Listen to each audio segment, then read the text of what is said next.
میرا نام چویریا ہے۔ میرے والد کا بہت بڑا کاروبار تھا۔ میں اپنے والدین کی اکلوتی اولاد تھی، اسی لیے میں اپنے سامنے کسی کو کچھ بھی نہیں سمجھتی تھی۔ مجھے غریبوں سے نفرت تھی۔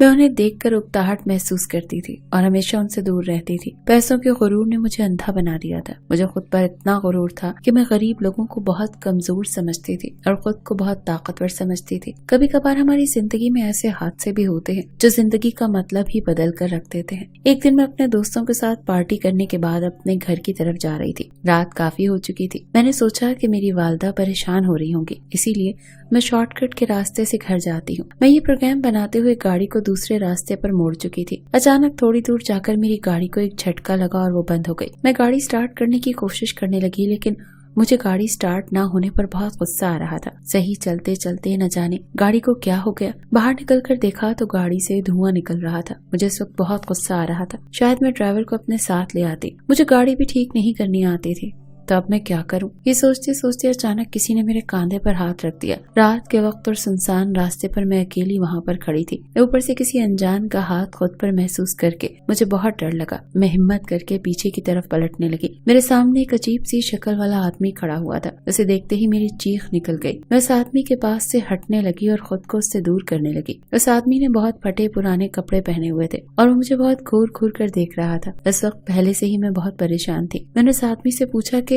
تمہیں کیا پریشانی ہے؟ یہاں کیوں کھڑے ہو اور مجھے کیوں گھور رہے ہو؟ میرے سوال پر اس نے روتے ہوئے کہا، میڈم میرے بچے 2 دن سے بھوکے ہیں، انہوں نے کچھ نہیں کھایا، کچھ پیسے دے دو اور میری مدد کر دو۔ میں نے اسے کہا کہ ابھی میرے پاس کچھ نہیں ہے، جا یہاں سے اور اپنا کام کرو، مگر وہ ٹلنے کا نام ہی نہیں لے رہا تھا۔ میڈم میں آپ کے آگے ہاتھ جوڑتا ہوں، میرے بچے 2 دن سے بھوکے ہیں، میرے بچوں کو کھانے کی ضرورت ہے ورنہ وہ بھوکے مر جائیں گے، مجھے تھوڑے سے پیسے دے دو، میں اپنے بچوں کے لیے کھانا لے کر جانا چاہتا ہوں۔ مجھے اور غصہ آنے لگا۔ تم کتنے ہٹے کٹے، خود کام کر کے بھی تو پیسے کما سکتے ہو، ایسے بھیک مانگ کر کب تک اپنا گزارا کرتے رہو گے؟ میری بات سن کر وہ بھیکاری کہنے لگا، اے میڈم جی، اگر آپ کو میری مدد نہیں کرنی تو مت کرو، آج تم میری پریشانی نہیں سمجھ رہے، ایک دن ایسا آئے گا کہ تم بھی کسی مصیبت میں پھنس جاؤ گی، تب تمہیں احساس ہوگا۔ میں تو اس آدمی کے بدلتے تیور دیکھ کر حیران رہ گئی تھی۔ وہ کیسے مجھ سے پیسے مانگنے کے لیے رو رہا تھا اور پھر مجھے برا بھلا کہنے لگا، مجھے بد دعائیں دینے لگا۔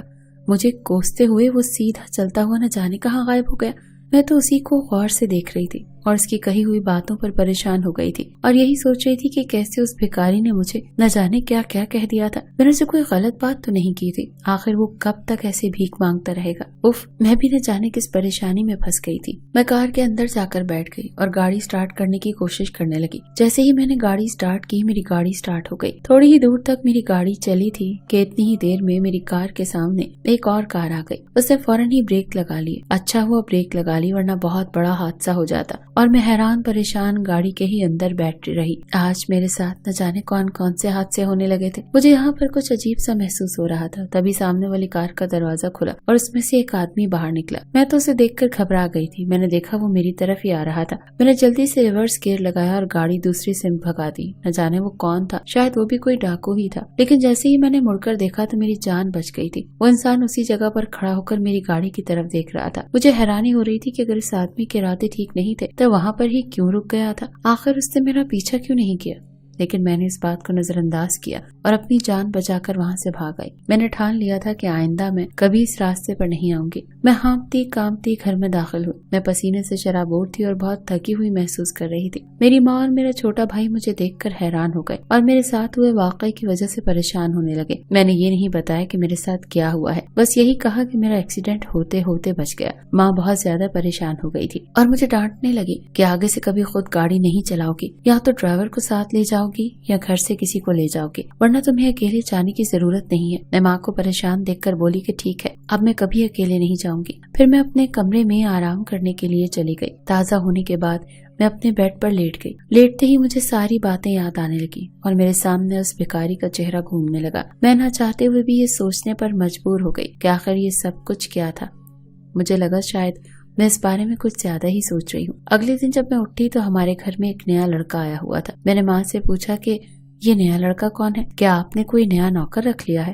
ماں نے کہا یہ لڑکا گھر کے کاموں کے لیے نہیں ہے، بلکہ ایمرجنسی میں اگر کوئی بھی کام ہوتا ہے تو तुम इससे ही करवाना, ये लड़का हमने तुम्हारे काम के लिए रखा है। जब मैं नाश्ता करने के लिए गई तो मुझे पता चला कि मेरे वालिद शहर से बाहर किसी काम के लिए गए हैं। नाश्ता करते वक्त माँ ने मुझे एक बात बताई। मेरा छोटा भाई स्कूल गया हुआ था। माँ और मैं नाश्ता करते हुए बातें कर रहे थे। माँ ने कहा ये लड़का हमेशा तुम्हारे साथ रहेगा और तुम्हारे घर से बाहर जाने में मदद करेगा। मैंने इसको अपना बॉडीगार्ड बना लिया है। ये सुनकर मैंने माँ की तरफ हैरानी से देखा और कहा, माँ मगर मुझे इसकी कोई जरूरत नहीं है। माँ ने मुझसे कहा कि आजकल के हालात ठीक नहीं है और तुम यूनिवर्सिटी के लिए रात तक घर आती हो। मुझे तुम्हारी हमेशा फिक्र लगी रहती है और सच पूछो तो इसको मैंने खास तुम्हारे लिए ही यहाँ पर रखा है। मेरी माँ मेरे लिए बहुत परेशान रहती थी। मैंने माँ से कहा कि आप परेशान मत हो, आपकी बेटी अपनी हिफाजत खुद कर सकती है। मगर माँ तो मेरी बात मानने के लिए तैयार ही नहीं थी और कहने लगी कि मैं तुम्हारी बात नहीं सुनूंगी, अब से ये तुम्हारे साथ जाएगा और तुम्हें साथ ही घर लाएगा। माँ की बात सुनकर मैं खामोश हो गई। तैयार होकर मैं यूनिवर्सिटी के जाने के लिए निकली थी कि अचानक माँ की आवाज आई।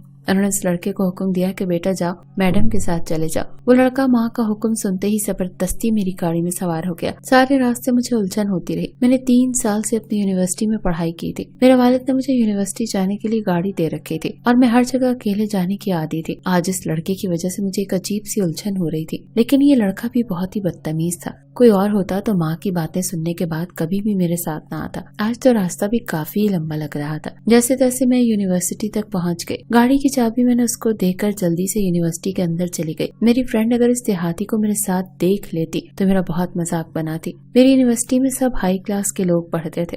थोड़ी दूर चलने के बाद जब मैंने पलट कर देखा तो वो लड़का जा चुका था। मैं यूनिवर्सिटी में जाकर अपनी पढ़ाई करने में मसरूफ हो गई। मैं काम में इतनी मसरूफ हो गई थी कि मुझे पता ही नहीं चला कि बाहर का मौसम खराब हो गया। जब मैं माँ की कॉल आई तब मुझे इस बारे में पता चला। माँ ने कहा वक्त ज्यादा हो गया है और वो लड़का माजू यूनिवर्सिटी के बाहर खड़ा हुआ मेरे इंतजार कर रहा है। माँ से तो मैंने कुछ नहीं कहा और अपना बैग उठाकर बाहर चली गई। माँ ने मुझे बताया था कि वहीं पर मेरा इंतजार कर रहा है। मैंने देखा वो कार के पास सर झुकाए खड़ा था। मुझे आते हुए देखकर जल्दी से उसने कार का दरवाजा खोला। मैंने उससे कहा ये गाड़ी मेरी है और माँ ने तुम्हें मेरे सर पर जबरदस्ती डाल दिया है, तब मेरे ड्राइवर बनने की कोशिश मत करो। मेरी बातें वो चुपचाप सुनता रहा। उससे मुझे कुछ भी नहीं कहा और मैं खुद ही चलते हुए गाड़ी में बैठ गई और गाड़ी चलाने लगी।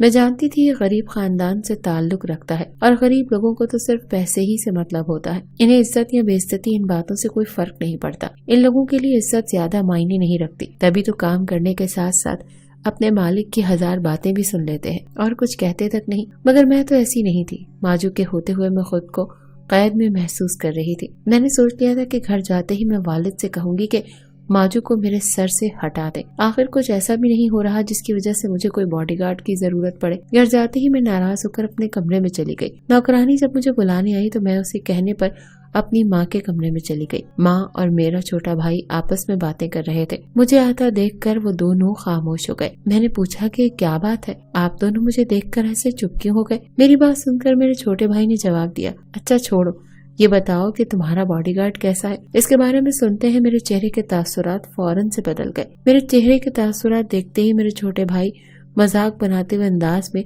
मेरे ऊपर हंस रहा था। मगर मैंने कहा, मुझे गरीब लोगों से बहुत ही ज्यादा नफरत है। ये गरीब लोग हम जैसे अमीर लोगों का फायदा उठाते हैं। न जाने मेरी मम्मी को ये बात समझ क्यों नहीं आ रही थी। मेरी मम्मी में बहुत पुराने ख्यालात वाली औरत थी। मैं सोचती थी कि वो तो कभी भी चालाक लोगों की चालाकी को नहीं समझती। जैसे ही मेरे वालिद घर आएंगे उनके आते ही मैं उस लड़के का कोई बंदोबस्त करवाती हूँ।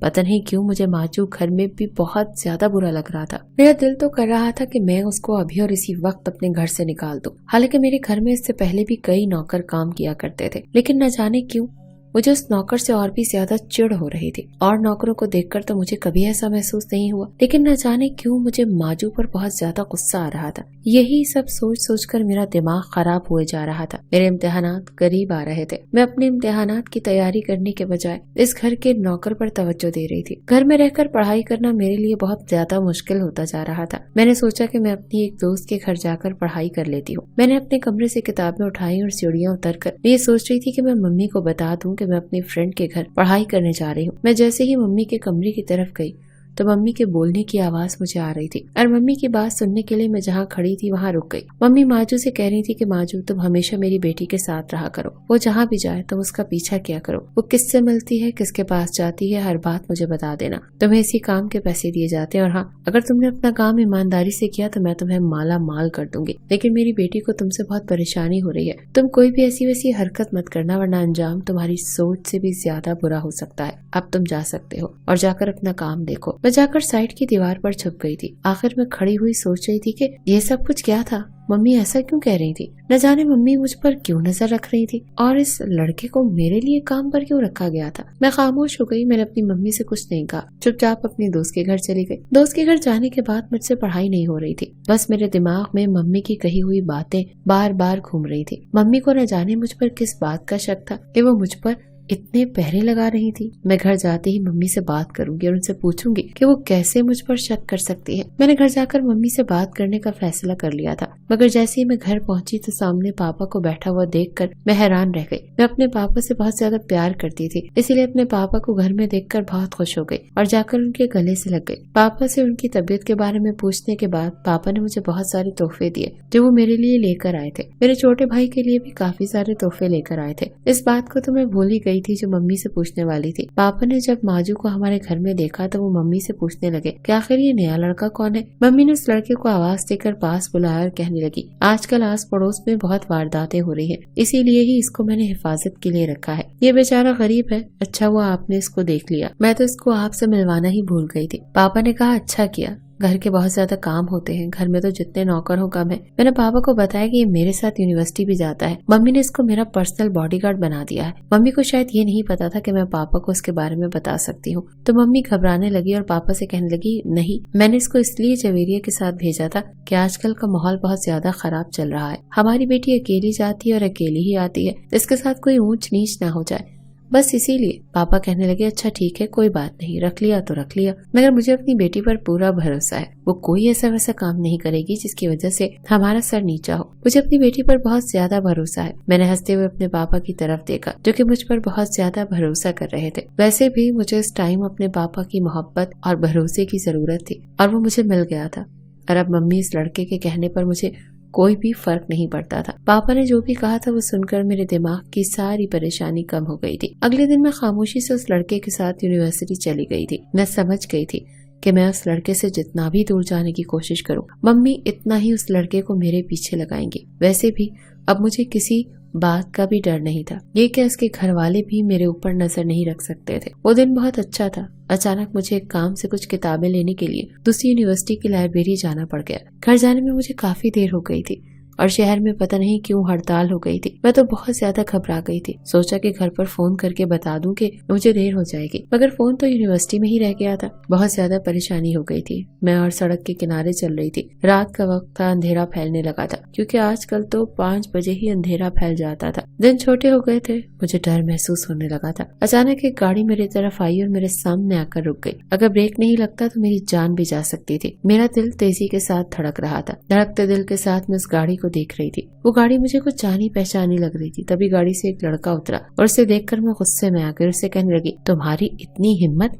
कि तुम मेरी ही गाड़ी मुझ पर चढ़ाने वाले थे। वो लड़का कोई और नहीं बल्कि माजू था। मैंने उससे कहा तुम आखिर खुद को समझते क्या हो? तो वो कहने लगा जी मुझे साहब जी ने आपको लेने के लिए ही भेजा है। ये सुनकर मैं चुप कर गई और गाड़ी में बैठ गई। मगर उसी वक्त एक मैला कुचैला आदमी आया और उसने मेरे सर पर पिस्तौल मारकर मुझ पे बेहोश कर दिया। जब मुझे होश आया तो मैं एक कमरे में बंद हुई थी। मेरे पास एक औरत बैठी हुई थी जो शक्ल से ही भीख मांगने वाली लग रही थी। उसने मुझे होश में आते देखकर कहा मैं तेरे होश में आने का ही इंतजार कर रही थी। मेरे मुंह से कोई लफ्ज नहीं निकल रहे थे। मैं सब कुछ सुन रही थी और देख भी रही थी कि आखिर मैं कहाँ आकर फंस गई हूँ, आखिर मैं यहाँ पर कैसे आई और मेरा यहाँ पर क्या काम है। इतने सारे सवाल मेरे दिमाग में घूम रहे थे। मैं सोच सोच कर पागल होती जा रही थी। मेरी आंखों में आंसू निकल रहे थे। जो औरत मेरे सामने बैठी हुई थी वो मुझसे कहने लगी कि तुम मुझे देखकर हैरान क्यों हो रही हो? जरूर तुम्हारे दिमाग में यही ख्याल आ रहा होगा कि तुम्हें यहाँ पर कौन लेकर आया। मैं रोते हुए उसकी तरफ देखा और सर हिला दिया। वो मुझे देखकर कहने लगी तुझे तेरे घर का नौकर यहाँ लाया है और अब हम तुम्हारे बाप से बहुत सारा पैसा मांगेंगे और जब हमें पैसा मिल जाएगा हम तुम्हें छोड़ देंगे। उसकी बातें सुनकर तो मेरे होश ही उड़ गए थे। मेरे पसीने छूट गए। مجھے یاد آیا تھا کہ آخری بار میں ماجو کے ساتھ گاڑی میں سفر کر رہی تھی۔ اس کا مطلب تھا کہ وہ ان لوگوں کے ساتھ ملا ہوا تھا۔ مجھے اپنی ماں پر شدید غصہ آنے لگا جو بنا تحقیق کے اس ماجو کو گاؤں سے لے کر آ گئی تھی۔ ان لوگوں نے مجھے کرسی سے باندھ رکھا تھا اور مسلسل میرے پاپا کو فون لگا رہے تھے اور بار بار رقم کا تقاضا کر رہے تھے۔ میں نے اس عورت سے پانی کا گلاس مانگا، پانی لے کر آئی تو اس نے میرا ایک ہاتھ کھول دیا۔ میں نے کہا فکر نہ کرو، بھاگوں گی نہیں۔ میں پانی پینے لگی تو وہ عورت پھر سے کمرے سے باہر چلی گئی۔ میرا پلان کام کر چکا تھا۔ میرے ہاتھ پر ایپل کی گھڑی بندھی ہوئی تھی۔ میں نے جلدی سے اپنے پاپا کو لوکیشن سینڈ کر دی اور سکون سے بیٹھی رہی۔ تھوڑی دیر بعد باہر پولیس کی گاڑیوں کے سائرن بجنے لگے۔ ان لوگوں کے چہروں پر اب ہوائیاں اڑ گئی تھی۔ وہ حیران پریشان تھے کہ میرا موبائل تو ان لوگوں کے پاس تھا، انہوں نے لے لیا تھا۔ پھر پولیس اتنی جلدی کیسے پہنچ گئی؟ کیونکہ وہ لوگ بار بار لوکیشن تبدیل کر کے پولیس کو کال کر رہے تھے۔ اچانک سے پولیس والے تیزی سے بھاگتے ہوئے اندر داخل ہوئے۔ پیچھے پیچھے میرے پاپا بھی چلے آ رہے تھے۔ انہوں نے جلدی سے مجھے گلے لگایا اور ماجو اور اس کا گینگ گرفتار ہو چکا تھا۔ پھر میرے پاپا بتانے لگے کہ مجھے تو پہلے دن سے ہی یہ لڑکا ٹھیک نہیں لگ رہا تھا۔ بعد میں پتہ چلا کہ یہ پروفیشنل گینگ تھا جس میں عورتیں بھی شامل تھیں۔ ان لوگوں نے گاؤں میں پناہ لے رکھی تھی۔ جب واردات کرتے تو پھر کچھ مہینوں کے لیے گاؤں جا کر چھپ جاتے تھے اور کوئی ان پر شک بھی نہیں کرتا تھا۔ پولیس والے میری حاضر دماغی پر مجھے شاباش دینے لگے مگر میں بالکل خاموش تھی۔ شاید اس فقیر سے زیادتی اللہ کو پسند نہیں آئی تھی، مگر شکر خدا کا کہ میں بال بچ گئی تھی۔